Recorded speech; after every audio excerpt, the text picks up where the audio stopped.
Ар бир аптанын бейшемби күнү Жогорку Кеңештин жалпы жыйынында ар түрдүү маселелерге убакыт берилет. Мүмкүнчүлүктөн пайдаланган депутаттар жүрөгүн өйгөн көйгөйдү, өлкөдө чечилбей жаткан маселелерден баштап өз айылында салынбай турган көпүрөгө чейин айтып алышат.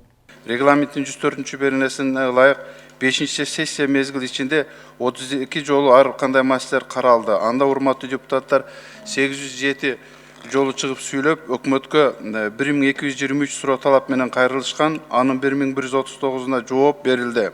Белгилей кете турган жагдай, урматтуу депутаттар, өкмөт айрым убакытта депутаттардын мыйзам долбоорлоруна корутундуларды, сиздердин суроо талаптарыңыздарга жоопторду мөөнөтүнө бере албай калган учурларда болду. Сиздер тараптан сын пикирлер дагы айтылды, муну моюнга алабыз.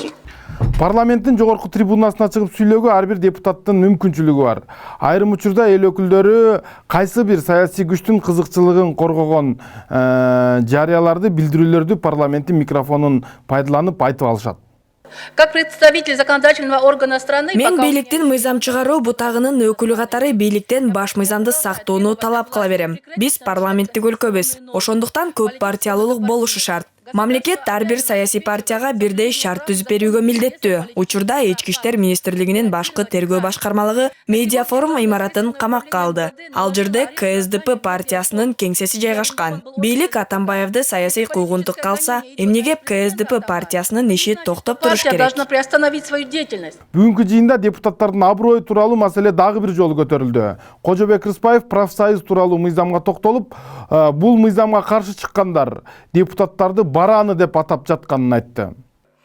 Бул профсоюз деген бизде монстр чыкты. Ушу кабинеттен кабинетти кыдырып, биз мыйзам жазып атсак, ар кайсы депутаттын кабинетине кирип атат. Анан момундай чакырыктар болуп атат. Доброе утро, скоро опять этих баранов будем выбирать дейт. Ачык эле телефон менен жазып атышат. Курманбек мырза, биз эмне ушунчалык эле мындай, ушунчалык кордукка чыдайсыңарбы? Жазып атат ачык эле. Доброе утро всем, надо ославить всех тех, кто пропихивает новый закон о профсоюзах и добиться, чтобы этих не было в партийных списках в 2020 году. Во всяком случае, в началах этих списков, уверен, это у нас получится, и мы победим деп атат. Мүлктөрдүн баары сатып атышат. Өкмөткө поручение берели. Ал мүлк мамлекеттики. Жана совет директор деген 28 киши мамлекеттин ичинен мамлекет болбосун. Өкмөткө поручение бергиле. Биз бул законду өткөрмөйүнчө бир да мүлк сатылбасын. Мына достук гостиницасын сатабыз деп жүргүп атышат азыр. Депутат Улукбек Ормонов акыркы мезгилде ийгиликтерди багындырып жаткан волейболчулар тууралуу кеп салганда биз спорт тууралуу маселе көтөрөт го деп ойлоп жатканбыз. Бирок андай болгон жок.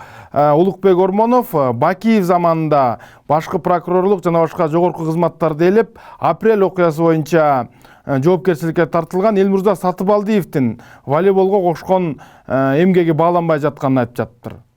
Кыргызстандын желеги чет өлкөдө президент барганда, анан оюнчуларыбыз жеңишке жетишкенде көтөрүлөт. Мына жакында премьер-министр ушул командабызды кабыл алып, урматтуу Алмазбек Акунжанович, сыйлыктарды берди. Бул аябай жакшы жөрөлгө. Бирок таң калтырганы, ошол федерациянын президенти ошол жолугушууга катышпаганда болуп атат. Себеби кыргыз волейболунун жетишкендиги бул Сатыбалдиев Элмурза менен байланышкан. Бүгүнкү жыйында да адаттагыдай эле өкмөттүн парламенттеги ыйгарым укуктуу өкүлү эл өкүлдөрүнүн айтканын бардыгын баш көтөрбөй жазып жатты. Бул маселенин канчасы чечилет, канчасы ушу парламентте айтылган сөз бойдон эле калып кетет, аны айтыш кыйын. Болот Абжапаров, Талас Аманбеков, 5 канал.